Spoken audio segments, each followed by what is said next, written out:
Le grignotage et les sucres cachés, de quoi parlons-nous? Ça veut dire quoi grignoter? Le grignotage, c'est ajouter plusieurs petits encas entre tes repas habituels qui sont le petit déjeuner le matin, Le déjeuner à midi, le goûter l'après-midi et le dîner le soir.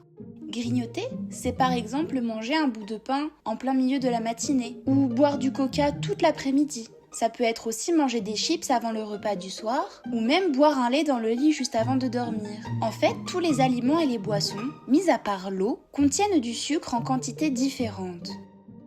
Ce sucre, les bactéries qui font des caries l'adorent.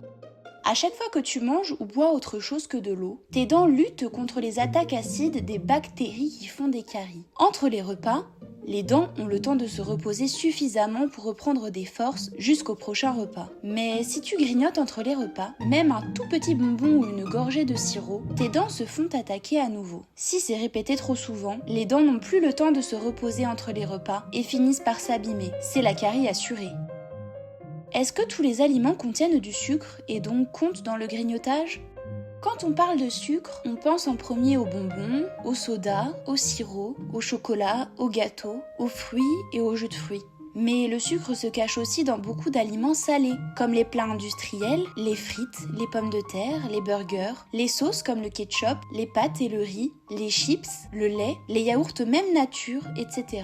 Il y a bien sûr des aliments qui contiennent plus de sucre que d'autres. Certains en contiennent très peu, comme la salade, les légumes verts, la viande comme le blanc de poulet, etc. Donc oui, la majorité des aliments et boissons, mis à part l'eau, contiennent du sucre. Même si l'aliment est salé, ou s'il est bon pour la santé, le sucre peut y être caché. Mais alors, faut-il arrêter de manger du sucre? Non, évidemment. Le sucre, c'est important pour te donner de l'énergie et bien grandir. Mais tu l'as compris, il faut se limiter à 4 repas dans la journée, afin que tes dents puissent se reposer entre les repas. L'idéal alors entre les repas, c'est de ne consommer que de l'eau. Et si j'ai vraiment très faim, mais que ce n'est pas l'heure du repas?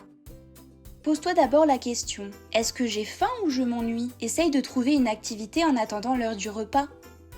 Est-ce que j'ai faim ou j'ai soif? Bois déjà un grand verre d'eau et attends quelques minutes. Si après cela tu as toujours très faim, c'est sûrement parce que tu n'as pas assez mangé durant ton précédent repas. Essaye de manger donc en plus grande quantité pendant tes prochains repas. Pour le goûter, il est important d'en prendre un pour tenir jusqu'au repas du soir. Mais de la même manière que les 3 autres repas de la journée, il est important de le manger en une seule fois. Si tu as vraiment faim et que cela ne peut pas attendre, dirige-toi plutôt vers des aliments naturels et riches en vitamines comme les fruits ou les aliments moins sucrés comme un yaourt nature, du pain complet en petite quantité. Évite les sodas, les chips, les bonbons, les gâteaux industriels qui sont très sucrés et qui ne t'aideront pas vraiment à ne plus avoir faim. Précision pour les parents, certains médicaments contiennent du sucre, notamment certains sirops pour les plus petits ou les granules homéopathiques. Pris en dehors des repas, ils ont alors le même effet qu'un grignotage. Et cela risque à moyen terme d'engendrer des caries. Il faut alors essayer d'être vigilant quant à la composition du produit. S'il contient du sucre, on peut demander s'il existe une alternative sans sucre au médecin ou au pharmacien. Dans le cas contraire, essayez de donner si possible le médicament pendant un repas ou juste à la fin. Il faut surtout éviter le moment du coucher après le brossage du soir car le sucre peut alors rester et stagner toute la nuit dans la bouche. C'est le moment privilégié pour le développement des caries.